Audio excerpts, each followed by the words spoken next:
Olá, eu sou a Jennifer Portugal, mãe, educadora parental, e hoje nós vamos falar sobre as consequências de uma disciplina permissiva no desenvolvimento do seu filho e como perceber se você está sendo permissivo no seu dia a dia. No vídeo anterior, a gente falou sobre o que é permissividade e quais atitudes no dia a dia a gente pode considerar como ser permissivo. Nesse vídeo, a gente vai entender quais as consequências de ser permissivo para a criança. O que traz de malefício quando nós adultos temos atitudes permissivas com a criança? Quando essa criança tem uma disciplina baseada na permissividade. 1. Limites. Se a pessoa, enquanto criança, tem todos os seus desejos atendidos, como que ela vai começar a entender que na vida existe um limite? Essa criança vai virar um adulto no qual ele não vai aceitar ser colocado limite. Então, quando as outras pessoas colocarem um limite, ele não vai saber lidar com isso, ele vai ficar frustrado. Então, quando essa criança chega na fase adulta e não entende limite, ela acha que o mundo tem que, e as coisas têm que ser na hora dela e como ela quer. Ela não aprende a desenvolver essa tolerância de entender o limite entre o outro e mim. E que todos os meus desejos e vontades nem sempre vão poder ser atendidos. E ao invés de ela lidar com a frustração, ela geralmente vai colocar a culpa no outro. 2. Falta de empatia. Então, se aquela criança tem o tempo todo seus desejos supridos, ela começa a enxergar que o outro nasceu para servi-la. Só que, na verdade, ela não consegue desenvolver a empatia. Por quê? Quando ela precisava de limites, quando o adulto precisava falar, olha, até aqui você pode ir, agora eu também preciso existir. Isso acontece muito com mãe e com filho. Você vai suprindo sempre o filho, e quando chega a sua vez, você já não tem energia para poder se suprir. E aí a gente tem a errada ideia de que quanto mais a gente suprir aquela criança, melhor. Só que, na verdade, a gente precisa primeiro cuidar da gente, estar bem, para depois suprir os desejos da criança. A gente precisa achar um equilíbrio, porque senão aquela criança não desenvolve a empatia de entender que do outro lado tem um ser humano e que nem sempre aquele ser humano vai atender os seus desejos. Ele aprende que aquele limite ali é necessário. Então ele desenvolve a empatia de entender que existe uma outra pessoa que também tem sentimentos. E não que aquela pessoa está sempre pronto para servir a ela. 3. Falta de tolerância em lidar com a frustração e com a raiva. Então, enquanto você é pequeno, você é o tempo todo podado de não lidar com as situações de frustração. Você quebrou um brinquedo, não tem problema, a gente compra outro. A criança não lidou com a frustração de quebrar um brinquedo. Ele bateu no irmão, muito pequeno, tem 5 anos, não entende. Você sempre mostrar para a criança como se ela não entendesse e não dar limites. Então, se você está o tempo todo evitando com que a criança entre em contato com a raiva, com a tristeza, que são sentimentos que, apesar de difíceis de lidar, são necessários. Por quê? Porque a gente precisa, na infância, aprender a lidar com eles, para na vida adulta a gente lidar com eles. Se enquanto você é pequeno, o tempo todo é impedido do que você sinta sentimentos que naturalmente surgem, você não aprende a lidar com ele. Você simplesmente aprende a culpar alguém pelo que você sente, quando na verdade deveria estar desenvolvendo uma forma de lidar com esses sentimentos. E ainda cabe uma coisa a mais. Não é nós adultos fazermos com que a criança propositalmente se sinta frustrada, mas na vida, naturalmente, vão existir frustrações. Então a criança pode não querer ir embora do parquinho, a criança pode querer um prato amarelo ou roxo, a criança pode não querer ir com tal blusa ou tal blusa. Naturalmente, no dia a dia, vão existir situações de frustração. E aí, quando um adulto é permissivo, ela sempre dá a opção de escolha somente para a criança. Então, quem guia a rotina e o dia a dia é a criança, onde, na verdade, o adulto guia e a criança vai atrás do adulto, porque o adulto é esse adulto de referência.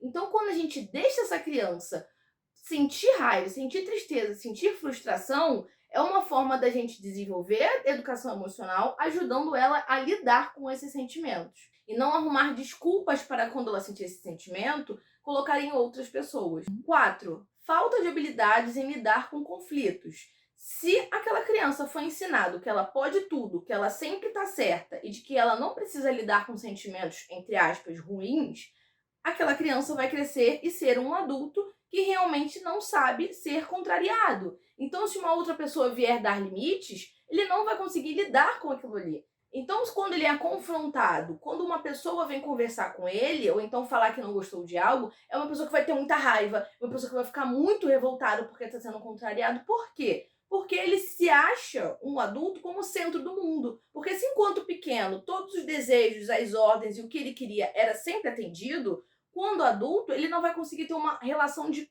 troca, porque ele vai estar sempre querendo receber e não vai se doar. Então ele vai ser um adulto que vai ser aquela pessoa centrada somente em si. Então vamos ver no dia a dia quais ações ou atitudes nossas que estamos tendo uma disciplina permissiva na hora de disciplinar. Até porque a gente pode perceber também que não é algo linear. A gente pode ter atitudes autoritárias e outras horas ter atitudes permissivas. Nem sempre a gente não vai ter só, eu sou só permissivo ou sou só autoritário. Não, a gente pode ter um perfil autoritário e em algumas situações ser permissivos, ou a gente pode ter um perfil permissivo e em algumas situações ser autoritário. Então a gente analisar qual é o meu perfil geral e analisar as situações no dia a dia em que eu posso estar sendo permissivo. Então agora a gente vai analisar algumas delas para você prestar atenção na sua rotina se você pode estar sendo permissivo ou não. 1. Perceba quando realmente é uma necessidade e quando é um desejo. A necessidade é algo que a criança precisa, então ela precisa tomar banho, ela precisa se alimentar, ela precisa de tempo de qualidade, então ela precisa. E tem desejos, ela precisa do último lançamento da boneca ou do boneco que ela quer, ela precisa ter toda uma coleção de carrinhos porque ela gosta, ela precisa comer um picolé antes do almoço. Isso são desejos. Então, primeiro identificar o que é uma necessidade e o que é um desejo. E aí as necessidades a gente atende, porque a gente precisa suprir as necessidades da criança, e vamos para o desejo. O que é um desejo plausível de eu atender? Ela quer um brinquedo. Ok, ela quer um brinquedo. Eu tenho dinheiro para isso? É um brinquedo no qual vai estimular ou então vai acrescentar alguma coisa no meu filho? Ou ela já tem mais 50 brinquedos igual a esse e ela continua não usando? Ela comer um picolé antes da janta é plausível? Ela realmente vai ser algo que vai alimentar e vai nutrir ela antes de uma refeição, que é isso que vai acontecer? Então a gente identificar quais são os desejos e ver se realmente é plausível de atender. Então se ela não tem aquele boneco e ela quer muito porque ela gosta muito daquele desenho, você pode dar? Ok, você dá aquele boneco. Só que ela não pode ter uma coleção de bonecos simplesmente porque ela quer. Ou seja, a gente precisa delimitar muito bem quais são os desejos e quais desejos são plausíveis de serem atendidos. 2. Perceba quando há necessidade de impor limites. Então, ela brigou com uma outra criança.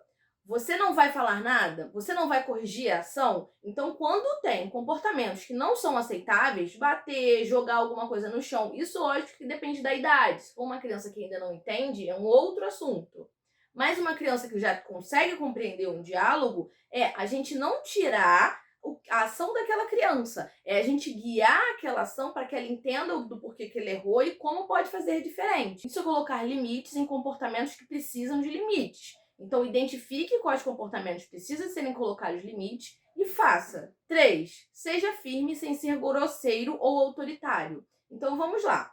Você precisa colocar limites, mas o limite não precisa ser de forma grosseira ou autoritária. Filho, agora é hora do jantar. Você não vai comer um pirulito antes do jantar. Filho, bater machuca. Vamos conversar? Então você não precisa partir para o vou te bater também, eu vou colocar de castigo. Você consegue dar limites de forma respeitosa. Então, identificar quais são os pontos que a criança precisa de limite e dar esse limite de forma respeitosa. Manter sua palavra. Então, se você combinou com a criança que seria o último episódio de desenho, seja o último episódio de desenho. Se você combinou com a criança que ela vai almoçar 12:30, vamos almoçar 12:30. Porque quando você faz combinados com a criança, que dele faz ela ter a noção de limite, você precisa realmente fazer aquele combinado. Porque se alguma vez você fala assim, tudo bem, só mais um episódio, você vai sempre tendo exceção, aquela criança não vai ter essa noção de limite. Ela vai sempre querer mais. Então, continue com a sua palavra. Toda ação gera uma consequência. Não pegue essa consequência para você. Então, se ela derrubou um copo de água, a ação foi de quem? A ação foi da criança. Foi de propósito? Não foi. Erros acontecem, mas quem que tem que arcar com as consequências das ações? A própria criança. Porque conforme a criança ela vai entendendo que as ações dela geram uma consequência. E quando tem uma consequência, eu também vou arcar com essa consequência. Não que isso seja algo para martirizar a criança, mas para ela entender que toda ação gera uma consequência. Porque quando o adulto tira a consequência dessa criança, ela vira um adulto que ela não consegue entender de que ela tem responsabilidade. Não faça pela criança o que ela pode fazer sozinha. Então a gente tende a sempre diminuir a capacidade das crianças. Achar que ela não pode escolher, por exemplo, entre 2 opções de blusa. Não é 10 opções de blusa, são 2. Achar que ela não consegue subir aquela escada sozinha. Achar que ela não consegue colocar água sozinha. Então a gente tende a ser permissivo no sentido de fazer pela criança. E aí tira a possibilidade dessa criança aprender autoestima, aprender coordenação, aprender que ela pode e deve fazer por ela mesma. Então preste atenção na sua rotina, o que você faz pela criança que ela poderia fazer por ela mesma. Agora que nós vimos as consequências que traz uma disciplina permissiva e alguns pontos para se analisar na sua rotina, perceba, começa a identificar quais atitudes suas durante a disciplina do seu filho você pode estar sendo permissivo. E o que se você não consertar, pode gerar lá na frente de consequência da sua atitude com a criança. Obrigada por assistir até o final. Se você gostou do vídeo, deixe seu like, se inscreve aqui no canal e aproveita e me segue lá no Instagram. Tchau, tchau!